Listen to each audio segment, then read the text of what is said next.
Lapit mo oh, ang tigas. Ang tigas bunutin.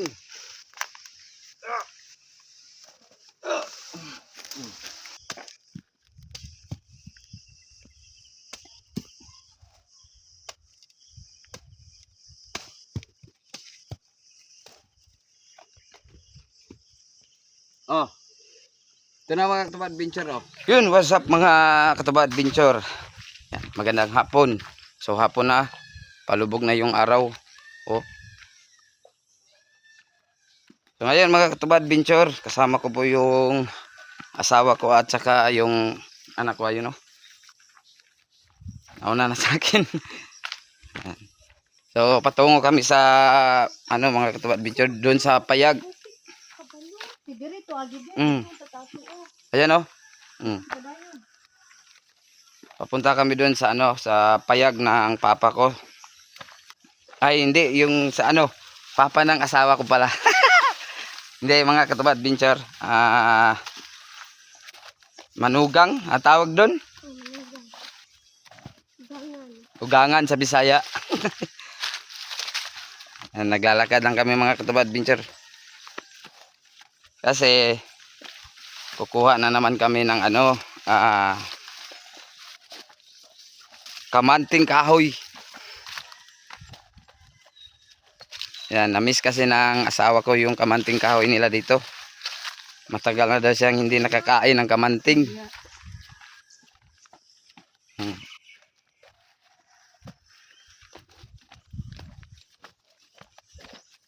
Yan mga Katubad Adventure.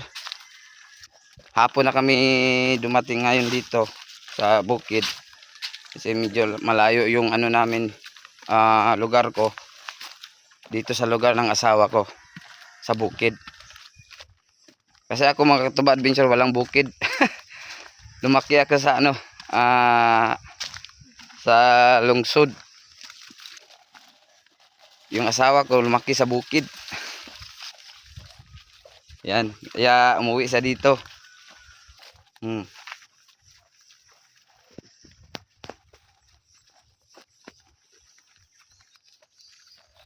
Ang libon dito mga Katubad Adventure sa bukid oh. Maraming mga damo-damo na malaki.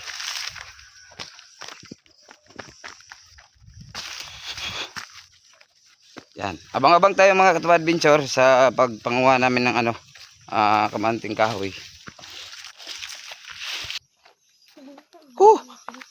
Yan mga Katubad Adventure. Malapit na kami sa Payag ng ano ko, Manugang. Ayan oh, kitang-kita na yung bubong. Oh. Yun. Oh. So, mga Katubad Adventure, dati nung hindi pa kami nagkakilala sa asawa ko, dito nakatira yung ano ko, asawa ko. Yan. Diyan. So ngayon nandyan yung Manugang ko pinuntahan namin. Para yun manguha ng ano, ulit ng kamanting. Hello, bayabas. Naalala ng asawa ko nung wala silang baon. Pag pumasok sa eskwelahan, ito bayabas. Oh, bayabas yung kinukuha nila. Ito kukunin natin yung malaking bayabas. Kasi hindi makuha sa asawa ko, maliit kasi yung asawa ko mga Katubad Adventure. Kuha na. Bewa. Batang dia sa bato oh. Bato gali, gunin ito. Ge. Yan. Nara. Hinog. Oh, ito. Kunang ko. Ako na yung kagagat. Kabuhi ng kabaw. Ay, nakabuhi. Ay, kabuhi ng ganyan lang. Baka man na, di ba kabaw? Baka din na. Kabaw daw. Yan. Mga Katubad Adventure, dati yung asawa ko dito sila nakatira nung hindi ko pa nakilala yung asawa ko. Yung hindi ko pa siya naging asawa. So yan yung bahay nila. Malaki yan noon. Pero ngayon maliit na, Payag yung tawag dyan.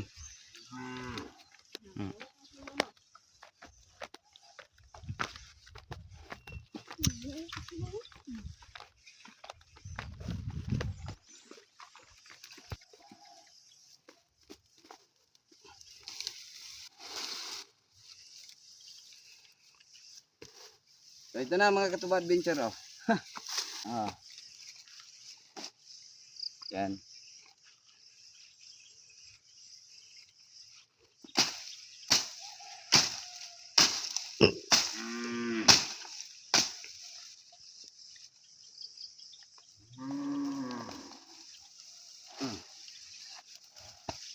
Oh, malalaki yung ano, laman mga Katuba Adventure.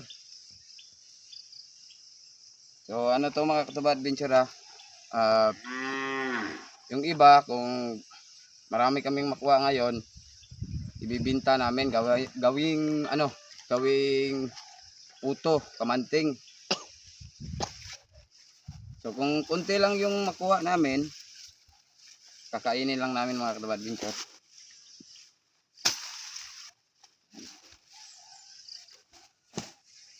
So ayan mga Katuba Adventure, oh. Ito pa, oh.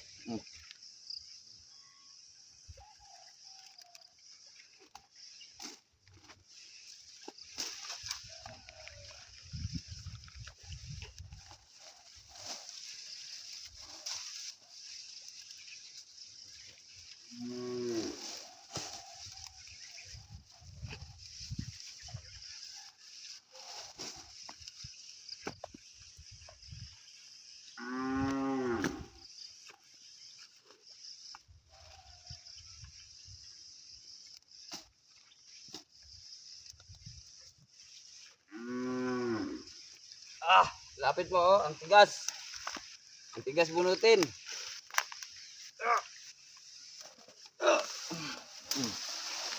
Ito lang. Ito lang yung laman.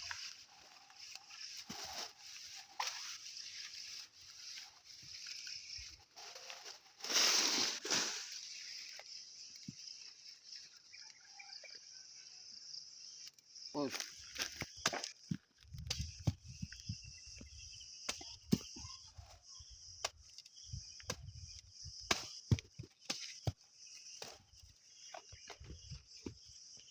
Oh. Ito na mga Katuba Adventure, oh. So ayan pa, oh. Ito, lapit mo. Ito pa mga Katuba Adventure. Ubusin natin to. Kasi minsan lang kami uwi dito. Yan. Ano ba yun?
Yan yung anak ko mga Katuba Adventure, oh. Siya yung taga lagay sa sako. Yan, naabutan na kami ng hapon mga Katuba Adventure. Uuwi pa kami dun sa lugar ko sa Marcos Tubig. So itong lugar na to sa asawa ko, malayo to sa amin. Mga 1 oras yung biyahe namin. So gabi na kami dumating doon. So salamat mga Katuba Adventure sa inyong suporta. So siguro hanggang dito na lang. Bye bye.